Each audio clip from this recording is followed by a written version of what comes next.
श्रोता कौन है और सुनने के नियम क्या है? कथा सुनने का मतलब है पहले उसका श्रवण करो और जो सुना है फिर उसका चिंतन करो और चिंतन के माध्यम से फिर तदाचरण करने की चेष्टा करो। आज गोकर्ण जी महाराज ने आदरणीय आत्मदेव जी को जो उपदेश किया उसका मेरे जीवन से कितना संबंध है, इसका विशद विवेचन जिसमें किया जाए, उसका चिंतन करो, फिर ऐसा आचरण करने की चेष्टा करो। तो श्रवण, मनन और निधिध्यासन, ये श्रवण की 3 पद्धति है। एक सुनार ने बड़ी सुंदर मूर्ति बनाई, बड़ा सत्संगी स्वर्णकार था, और मूर्ति जब बनाई तो नुमाइश मैदान में प्रदर्शनी में मूर्ति सजाई और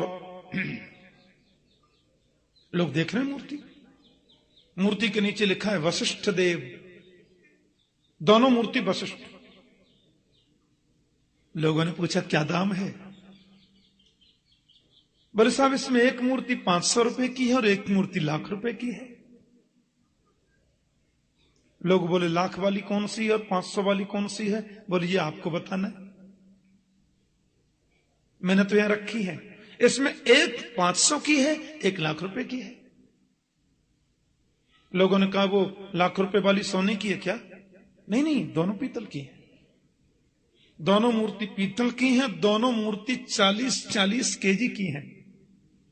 बनाने वाला भी मैं हूं, मॉडल भी एक है, और एक रत्ती भी कोई भारी नहीं है, एक रत्ती भी कोई हल्की नहीं है।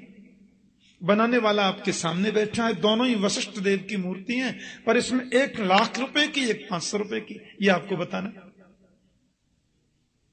अब लोग बेचारे मूर्ति को उठाएं, कोई उसको उल्टी सीधी करके देखे, कोई नाक में अंतर तो नहीं है। जैसे कभी कभी अखबार में फोटो आते हैं ना, दोनों फोटो एक से, और कहते हैं इन दोनों में 5 अंतर है, अब आप बताइए क्या अंतर। तो मैंने देखा लोग वहीं पर कलम कॉपी लेके बैठ जाते हैं, तुरंत लिखेंगे, और उसमें अंतर दिखते भी नहीं और हैं भी अंतर, 5 अंतर निकलते हैं। सुनार ने बोला आप बताइए इसमें लाख रुपए की कौन सी और 500 की कौन सी? अब सब लोग उठाकर कोई उल्टा करके देखें, कोई कान में उंगली डाल के देखें, कोई नाक में देखे, बिल्कुल एक जैसी मूर्ति। वजन में एक रत्ती का अंतर नहीं, बनाने वाला एक और बिल्कुल बराबर, और दोनों वशिष्ठ की मूर्ति, और दामों में इतना अंतर। हजारों लोग फेल हो गए। एक संत उधर से निकल के जा रहे थे। संत ने देखा ये स्वर्णकार तो मैंने सत्संग में देखा कई बार। कथा सुनने वालों के चेहरे की आभा दूसरी हो जाती है, उनका रहन सहन, उनकी भाषा शैली सब परिवर्तित हो जाती है। उनकी हर बात में कोई न कोई गंभीरता छुपी रहती है। महात्मा जी बोले अच्छा मूर्ति बनाई है? बोले हां जी, मैं परीक्षा लेकर देख सकता हूं मूर्ति की? देखिए। महात्मा जी ने सुतली हाथ में ली और गीला हाथ करके सुतली को ऐसे बट दिया, और पहली मूर्ति के कान में सुतली को डाला तो सुतली पार निकल गई। महात्मा बोले 500 रुपए की है ना? हां जी महाराज, ठीक कहा आपने, 500 रुपए की है। अब दूसरी मूर्ति के कान में जब सुतली को डाला तो कान पार नहीं था, घुमावदार छेद ऐसे था। अब वो सुतली कान में डालते गए और सुतली ऐसे ऐसे मुड़ करके सीधी पेट में चली गई। बोले लाख रुपए की है। जो सुनकर के इधर से इधर निकाल दे वो है सरोता या सोता, लेकिन सुनकर जो जीवन में उतार ले वही है सच्चा श्रोता। और वो श्रोता एक बार भी ध्यान से सुनेगा, 8वें दिन से उसके जीवन में परिवर्तन आएगा, पक्की बात है। जितने प्रेम से धुंधकारी ने सुना। एक और बात, एक माता मेरे से पूछ रही थी, बहुत दिन हो गए, बोले ठाकुर जी मैंने 50 कथाएं अपने जीवन में सुनी हैं। मैंने कहा कैसा लगा? वो लगा बगा तो सब ठीक है महाराज, लेकिन वो कथा सुनने के बाद में विमान आता है, मेरे लिए कभी नहीं आया। हाँ, बोले धुंधकारी ने कथा सुनी, आप कहते हैं विमान आ गया, और मैंने 50 सुन ली, आज तक नहीं आया। और ठाकुर जी सत्य कहती हूं, हर कथा पानी पी के सुनती हूं, भोजन भी नहीं करती,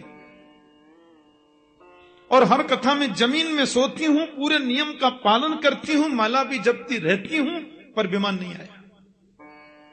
पहले आता था तो आज भी आना चाहिए, और पहले आया था तो अब क्यों नहीं आता। मैंने कहा चलो कांटेक्ट करता हूं ऊपर, पर एक बात बताओ, विमान आ गया तो जाने के लिए तैयार हो? बोले अभी बैठी हूं, अभी ले जाए। पर विमान आना चाहिए, क्यों नहीं आता? मैंने कहा माता, विमान का मतलब क्या है ये तो समझो। भागवत में लिखा है, जब तक विमान आवे नहीं तब तक कथा सुनते ही जाओ। मुहुरहो रसिका भुवि भावुका, निगम कल्पतरोर गलितम फलम सुखमुखात अमृत द्रव संयुतम पिबत भागवतम रसमालयम। इसको कब तक पियो? बोले आलयम मोक्ष पर्यंतम, आलयम मोक्ष पर्यंतम मृत्यु पर्यंतम। जब तक मुक्ति न हो जाए तब तक इसको पीते ही जाओ, पीते ही जाओ, तो विमान आएगा। अब ये विमान एक कथा सुनने के बाद भी आ सकता है और 1000 कथा सुनने के बाद भी आ सकता है। जब तक विमान नहीं आवे तब तक कथा सुनते जाओ। मैया बोली क्या मतलब? मैंने कहा कथा सुनने के बाद यदि विमान नहीं आया तो माता समझो तुमने कथा सुनी ही नहीं। मैया बोली तो 50 सुनी थी वो सब बेकार है। मैंने कहा ये तो तुम देखो विमान आया कि नहीं। विमान का मतलब होता है विगता मान विमान। हनुमान जी का नाम हनुमान क्यों? जिसने अपने मान का हनन कर लिया वो हनुमान, जिसने अपने मान को नष्ट कर दिया वो हनुमान, और जिसके हृदय से मान अभिमान निकल गया वही विमान। कथा सुनने के बाद भी यदि अभिमान दिल में बना हुआ है तो समझो विमान आया ही नहीं। और एक कथा सुनने के बाद भी जीवन का अभिमान निकल गया, यही तो विमान है। और जिस दिन अभिमान निकल गया उसी दिन विमान आ गया, और जिस दिन विमान आया उसी दिन गोविंद मिल गया। बोलो जय श्री कृष्ण। पक्की बात है, क्योंकि तृणादपि सुनीचेन तरोरपि सहिष्णुना कि अमानिना मानदेन कीर्तनीय सदा हरि। भगवान चैतन्य देव कहते हैं तृणादपि सुनीचेन, कथा सुनने के बाद जीवन कैसा हो? बोले तिनके से भी ज्यादा अपने आप को छोटा मानो, और तरो रपि सहिष्णुना, वृक्ष से भी ज्यादा सहनशील बनो। अमानिना मान देना, सब ही मान प्रद आप अमानी। हाँ, एक जगह शोभा यात्रा निकल रही थी, भागवत का वक्ता मैं था उस कथा में। 15-20 तो मंत्री आए थे, 3 शंकराचार्य थे, सबकी डोलियां थी। मैंने कहा मैं तो पैदल चलूंगा कथा में। नहीं महाराज एक डोली आपकी भी सजी है। मैंने कहा डोली फोली को रहने दो, मैं पैदल चलूंगा। अब वो टीवी वाले आजकल हर कथा को करते हैं, टीवी वाले बड़े आए थे। अब मैंने देखा महाराज सबको होड़ लगी है वीडियो में आने की, कैमरा में आने की। जब 1.5 किलोमीटर यात्रा निकल गई तो लोगों ने पूछा व्यास जी कौन है? अब मुझे ढूंढे वो कहां है। मैं पीछे आराम से चल रहा था। क्या जरूरत है? भागवत सुनने के बाद, भागवत कहने के बाद भी मन में ये वृत्तियां बनी रहती हैं, तो हमने क्या सुना और क्या कहा? अमानिना मान देना, भागवत सुनने के बाद भी जीवन का अभिमान यदि न निकला तो तुमने भागवत सुनी ही नहीं है। और जिस दिन अभिमान निकला नहीं, जिस दिन विमान आया नहीं, तब तक सुनते चलो, कभी तो आएगा। यही जीवन का सार है। विमान का मतलब है विगता मान विमान, जीवन का अभिमान निकल जाए और धुंधकारी अहम निकल गया। ये अहंकार ही तो धुंधकारी है, गोकर्ण ही तो विवेक है। गोकर्ण रूपी विवेक जब ज्ञान रूपी भागवत का आश्रय ले तो अहंकार रूपी धुंधकारी चला जाता है, तो विमान हो जाता है। बोलो जय श्री कृष्ण। ये 7 दिन में कथा सुनने का भी, कथा जो हम सुबह 9 बजे से सुनेंगे, 9 बजे से जो हम सुनेंगे कल भागवत कथा, 7 ही दिन में क्यों? क्योंकि हमारा जन्म 7 ही दिन में होता है। रवि, सोम, मंगल, बुध, बृहस्पति, शुक्र और शनि, 8 दिन तो होते ही नहीं। और संजोग देखो, यहां अपनी कथा भी आरंभ रविवार से ही हो रही है। बोलो जय श्री कृष्ण। माता की कृपा से सब संजोग बनते जाएंगे, देखना। शिवरात्रि पर्व भी इसी कथा में आ जाएगा। फाल्गुन माल बसंतोत्सव तो चल ही रहा है हमारे ब्रजमंडल में। हाँ, बनाना नहीं पड़ता, ऑटोमेटिक बनता है। रवि, सोम, मंगल, बुध, बृहस्पति, शुक्र और शनि, 7 दिन की कथा का मतलब है जीवन में जितने 7 दिन निकल चुके उनकी अशुद्धि दूर हो जाए। आगे जो 7 दिन आने वाले हैं वो निर्मल और पवित्र बन जाएं। हमारे शरीर में अंदर भी तो 7 ग्रंथियां होती हैं, अविद्या, अस्मिता, राग, द्वेष, अभिनिवेश, अहमता और ममता। एक एक दिन की कथा के श्रवण से एक एक ग्रंथि हमारी खुलती चली जाए, और जिस दिन 7 ग्रंथियां खुल जाएं उसी दिन तो विमान आता है। यही इसका मतलब है। भागवत सुनने के बड़े सुंदर नियम हैं। मैं 2 मिनट में जरा नियम और बता दूं। शुभ मुहूर्त में कथा का आरंभ करो। बिना मुहूर्त के कथा प्रारंभ करने से दोष नहीं लगता, लेकिन शुभ मुहूर्त में प्रारंभ करने से पुण्य ज्यादा जरूर होता है। भागवत की व्यास गद्दी पर जो वक्ता बैठे उसको विरक्तो वैष्णवो विप्रो वेद शास्त्र विशुद्धिकृत, उसको परम विरक्त होना चाहिए, संतोषी होना चाहिए।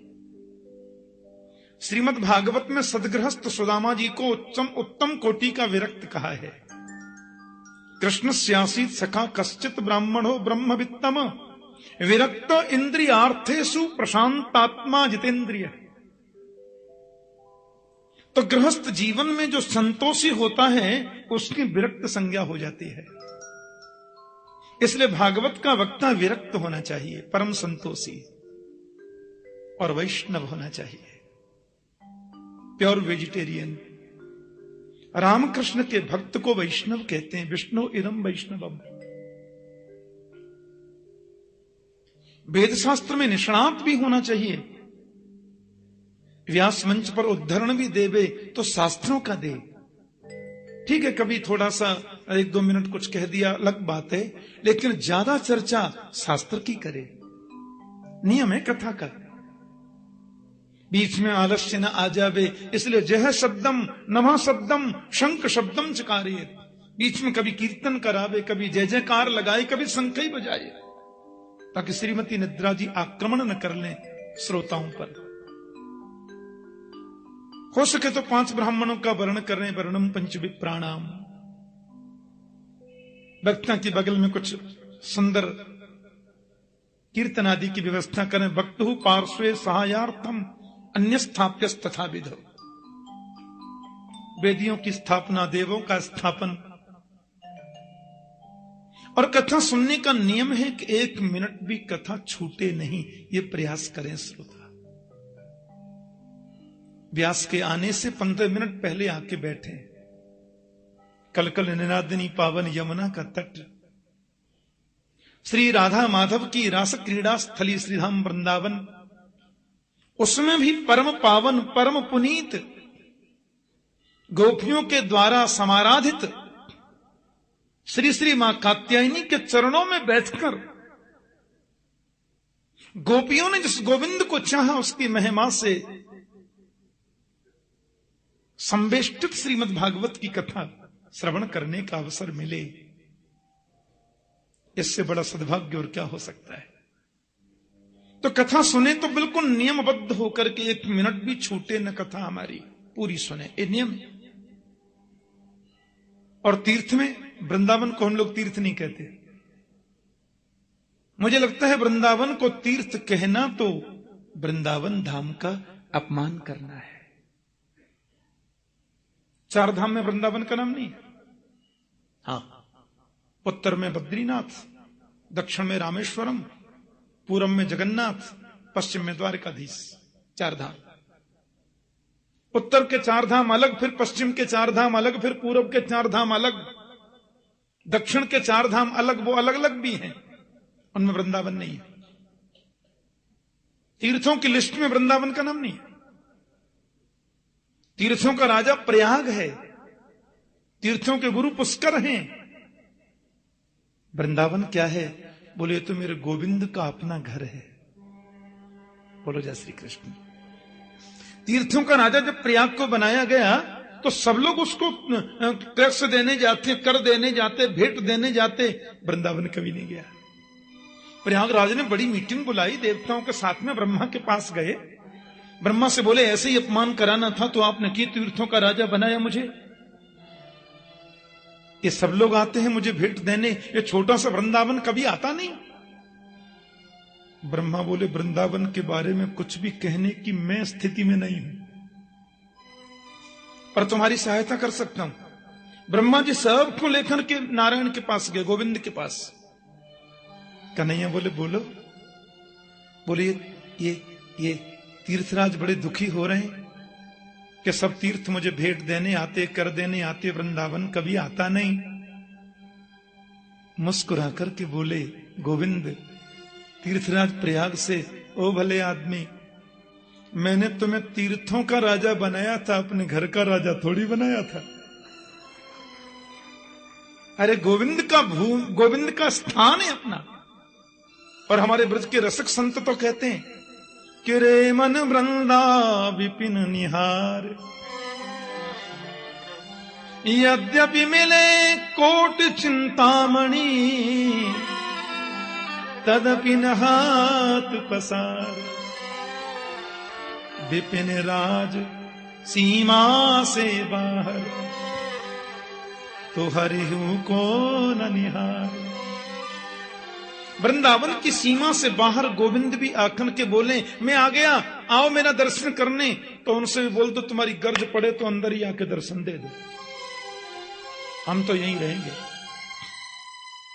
तो वृंदावन मतलब पूरा ब्रजमंडल, 84 कोस का ब्रजमंडल। हाँ, ये पूरा वृंदावन ही का ही स्वरूप है। वृंदावन ब्रज माही या ब्रज वृंदावन माही एक ही बात है। वृंदावन ब्रज माही कहो या ब्रज वृंदावन माही कहो, एक ही बात है। उस वृंदावन में कथा सुनने का अपना अलग महत्व होता है। बोले महाराज जी खाना क्या चाहिए? बोले 7 दिन हो चुके, तुम फलाहार लेके सुनो, नहीं तो केवल घी पी के सुनो, नहीं कर सकते तो एक टाइम फलाहार एक शाम भोजन लेके सुनो, ये भी नहीं कर सकते दिन में 5 बार भोजन करो पर कथा सुनो। भोजनम तू बरम मन्ये नत विघ्न करो यदि, नोपवास वर प्रोक्ता कथा विघ्न कारक। हाँ, हम तो फलाहार लेके सुनेंगे और दूसरे दिन ही गड़बड़ हो गया, पेट छूट गई कथा। इसलिए हल्का भोजन लेकर भी, दोनों टाइम प्रसाद लेकर भी कथा सुनने में मन लगे तो कोई दोष नहीं है। हाँ, और वृंदावन में तो इनसे नियमों की जरूरत ही नहीं है। माता की गोद में बैठे, क्या चिंता है। या देवी सर्वभूतेषु मातृरूपेण संस्थिता नमस्तस्यै नमस्तस्यै नमस्तस्यै नमो नमः। पहले दिन भागवत को सिर पर विराजमान करके लाए, ऐसे ही पहुंचा के आए। जितने भी उत्सव आए, राम जन्मोत्सव, कृष्ण जन्मोत्सव, गोवर्धन लीला, बड़ी श्रद्धा बड़ी धूमधाम से मनाए। कथा का प्रवचन प्रसंग चल रहा था। ज्ञान वैराग्य दोनों युवा बन गए। भागवत सुनते ही दोनों पुष्ट हो गए। भक्ति माता की खुशी का ठिकाना नहीं रहा। और वहां जितनी मंडली बैठी थी ना, सब लोग कीर्तन में तल्लीन हो गए कि प्रहलाद स्तारधारी तरल गतितया चोद्धव कांस्य धारी वीणाधारी स्वर ऋषि स्वर कुशलतया राग कर्तार्जुनो भूत इंद्रोवादिन मृदंगम जय जय सुकरा कीर्तने ते कुमारा यत्राग्रे भाव भक्ता सरस रचनया व्यासपुत्रो बभूव। भक्ति देव जब प्रकट हो गई ना वहां पर, तो लिखा है श्री कृष्ण गोविंद हरे मुरारे नाथेति नामानि मुहुर्गृह्णन्ति। भक्ति देवी कीर्तन करने लगी बड़े भाव से। हम भी भक्ति के साथ में मिलकर के कीर्तन कर लें 2 मिनट। फिर आपको एक बात बता दूं, आरती से पहले कोई भी अपना स्थान नहीं छोड़ेंगे। महात्म्य का वर्णन यहां संक्षिप्त हुआ। सवेरे ठीक 9 बजे भागवत कथा का शुभारंभ होगा। कथा का समय है 9 बजे से 12 बजे तक, अपराह्न में 3 बजे से 6 बजे तक। आज थोड़े विलंब से महात्म्य प्रारंभ हुआ, इसलिए मैंने कुछ समय आपका ज्यादा ले लिया। कीर्तन सब लोग मेरे साथ में बोलेंगे, फिर भागवत जी की परम मांगलिक आरती सब लोग गाएंगे, और उसके पहले कोई भी अपना स्थान न छोड़ेंगे। विशेष विनम्र निवेदन।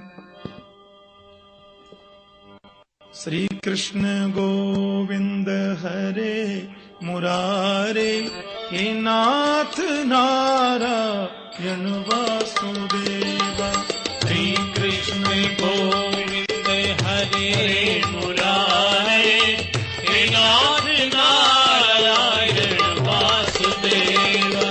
श्री कृष्ण गोविंद हरे मुरारे हे नाथ नारायण वासुदेवा।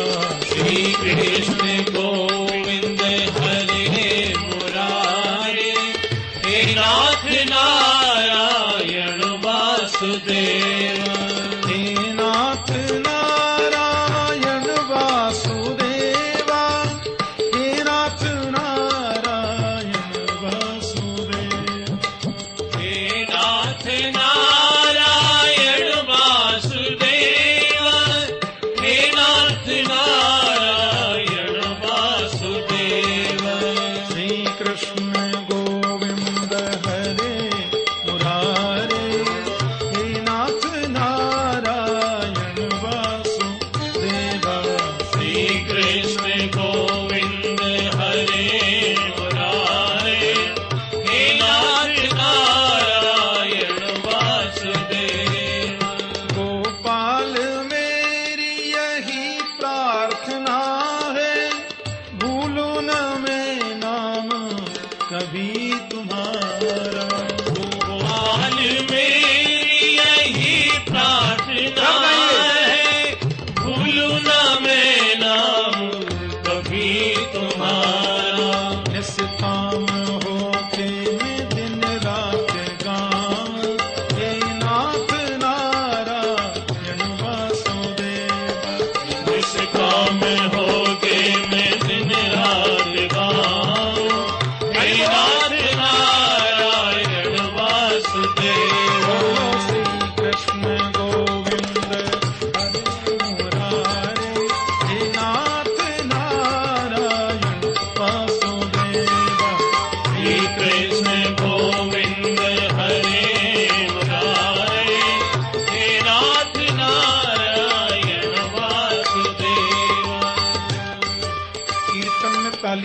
ऐसे हाथ की रेखा बदल जाती है।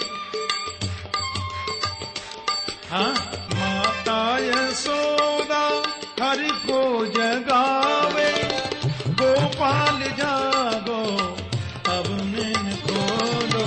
माता यशोदा हरि को जगावे, गोपाल जागो अब नैन खोलो।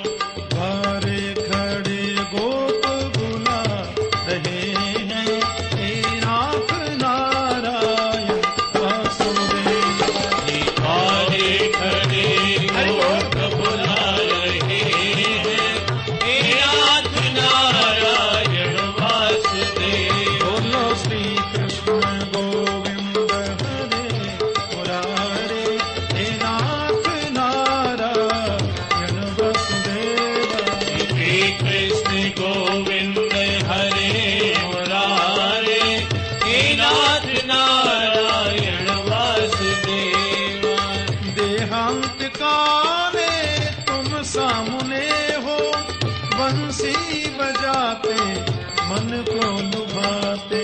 देहांत काले तुम सामने हो, बंशी बजाते मन को लुभाते। यही गीते गाते मैं तन नाथ त्यागूं, हे नाथ नारायण वासुदेव। यही गीत गाते मैं तन नाथ गाऊं, हे नाथ नारायण वासुदेव। हे नाथ नारायण वासुदेव, हे नाथ नारायण वासुदेव। हे नाथ नारायण वासुदेव, हे नाथ नारायण वासुदेव। हे नाथ नारायण वासुदेव, हे नाथ नारायण वासुदेव। हे नाथ नारायण वासुदेव, हे नाथ नारायण वासुदेव। श्री कृष्ण गोविंद हरे मुरारे, हे नाथ नारायण वासुदेव। श्री कृष्ण गोविंद हरे मुरारे, हे नाथ नारायण हे नाथ नारायण, हे नाथ नारायण, हे नाथ नारायण, हे नाथ नारायण, हे नाथ नारायण, हे नाथ नारायण, हे नाथ नारायण, हे नाथ नारायण, हे नाथ नारायण, हे नाथ नारायण नारायण, हे नाथ नारायण, हे नाथ नारायण, हे नाथ नारायण। हे नाथ नारायण। प्रहलाद जी तो ताली बजा रहे हैं, उद्धव जी बड़ा कांसा बजा रहे हैं, देवर्षि नारद उधर वीणा बजा रहे हैं, देवराज इंद्र मृदंग बजा रहे हैं, इंद्रो वादिन मृदंगम। सनत कुमार जय जय की ध्वनि कर रहे हैं, भक्ति देवी नृत्य कर रही हैं। शंकर जी से कहां रह गया। भगवान भी आ गए और बोले मांगो। मत्तो बरम भावव्रता वृणध्वम। भक्तों ने कहा एक ही वर दे दो, जब जब आपकी कथा सुना करें तब तब आपका दर्शन हो जाए करे। धुंधकारी को मोक्ष मिला, भक्ति के कष्ट की निवृत्ति हुई, ज्ञान वैराग की पुष्टि हुई, अहंकार का विनाश होता है,